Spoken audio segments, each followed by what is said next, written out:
Yo, Ann. Yo, Joe, what are we talking about today? I was thinking since it's close to Columbus Day, maybe we should talk, since we're both Italian, talk about growing up Italian and, you know, what it was like and the culture and everything about it, you know? Yeah. Like living on the East Coast, from, you know, us being from Philadelphia, and I guess you could say New York, Boston, they have a lot of Italian culture. When our families came over here, I guess it was like 30s and 40s, you know, they brought a lot of culture with them. You know, so I think it's a good subject to talk about. I'm real proud to be Italian. I think I think it's the best culture on earth. I might be biased, you know, but Well, everybody thinks theirs is the best.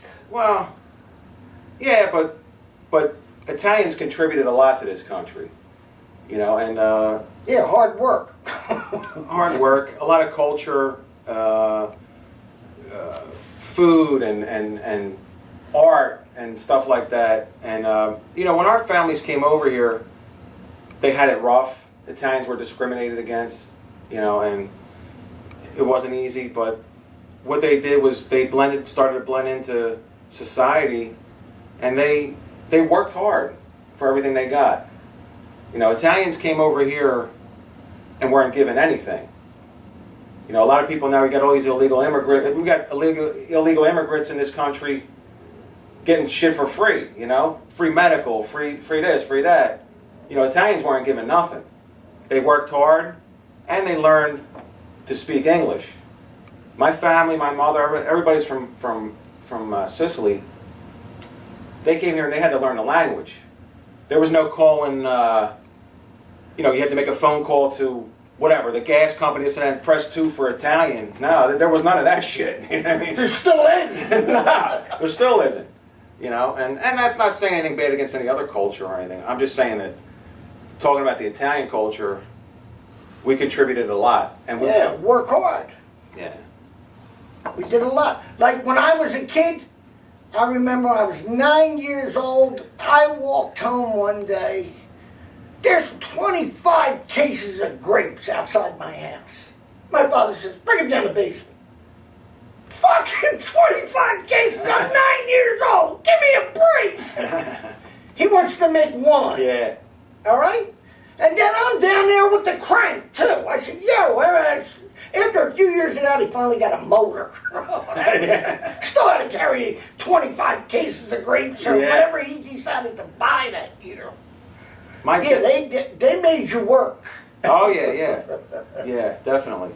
My dad didn't make wine, but he made. He had a garden, and you know, I would help him in the garden, so I was, you know, working, or years later when he couldn't really physically do the garden too much no more, we would go over to New Jersey and get the fucking tomatoes, you know, cases and cases, you know, and I'd have to load them all up in the car and everything, you know what I mean? But I remember it was pretty cool, man, you know, and they used to do all that, our fathers. We don't do that stuff, though, you know.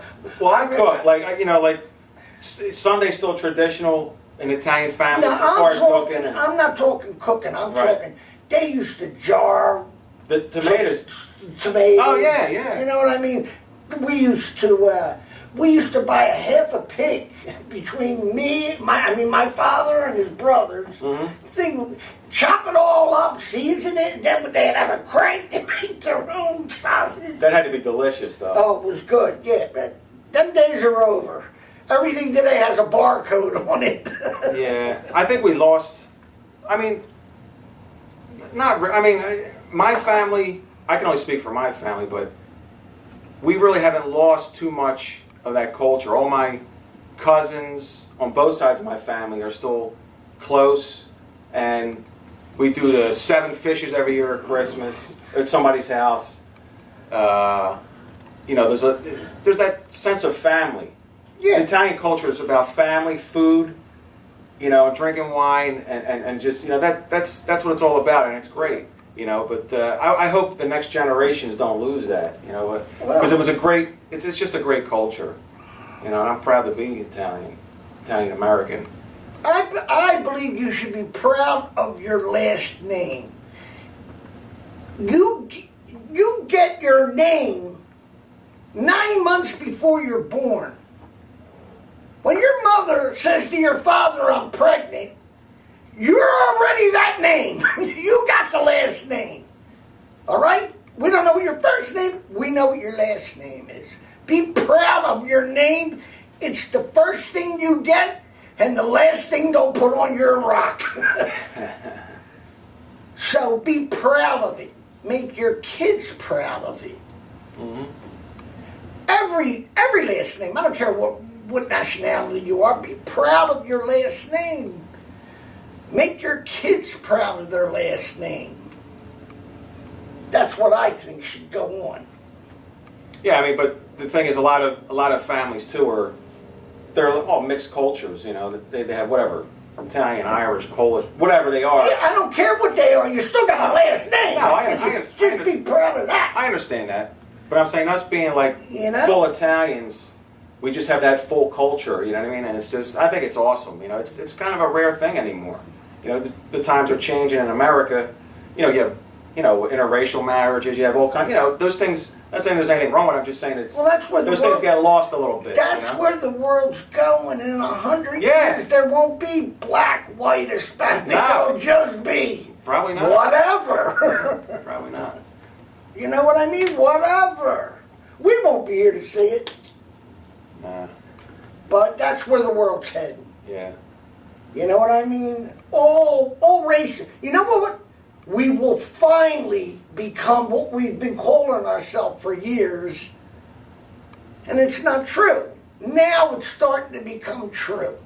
We're the melting pot of the world. Oh, yeah. Now it is coming true. People are mixing. Before, it wasn't the melting pot of the world. It was you live over there, you live over there, you're Italian, you stay over there. Yeah. You know what I mean? The Jews got to live over there. Yeah. You know? Like my but friend. that ain't happening. Even Jewish women and all kinds of religions, they're mixing now. They ain't dealing with that no more. Yeah. If they love them, they're going to marry them. Yeah, my dad and my uncle would tell me, you know, when they grew up in South Philadelphia, they were in an Italian neighborhood, and you know, You were asked to marry Italian back then. Yeah. You know, is she Italian? Right. Yo, Dad. But Why? they would like you went into an Irish neighborhood, or they came there, or a black neighborhood, or there was fights. You know, nobody went in anyone else's neighborhood. Everyone stayed in their neighborhood, man. And they kept the doors open all night. They told me, like the storm door. Yeah. They kept it open all night and slept, with the doors open. You know, they didn't have no problems back then like we have now. You know? Them days are over. Yeah. As living in in Philadelphia, if you don't know, we live in there's a lot of housing called row homes. The houses are like right next to each other. There's no separation. They're all like one big slab, and then they're cutting the houses. So that's the way it was back in the day. But I think, like I said, it's a great culture, and we were talking.